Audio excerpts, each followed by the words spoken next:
заслуга, далече от домашното огнище. Спечелила го с някаква заслуга. Какво, че тя го чака вкъщи?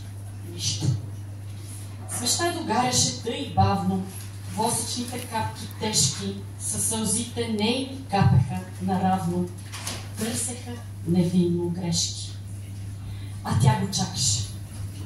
В квартирата последваха целувки. От любов ли бяха те? Утре пак поредните преструвки. В каква лъжа да може да я оплете? Все още почакаше. Чувството бе по-силно бе от нея и вярваше наивно в любовта. Ще му прости, измамата ще избледнее, ще го обича, ще е в плен на верността. Вече не го чакаше. Казват, времето лекува, с отворени очи е вече тя. Да го чака, вече не струва.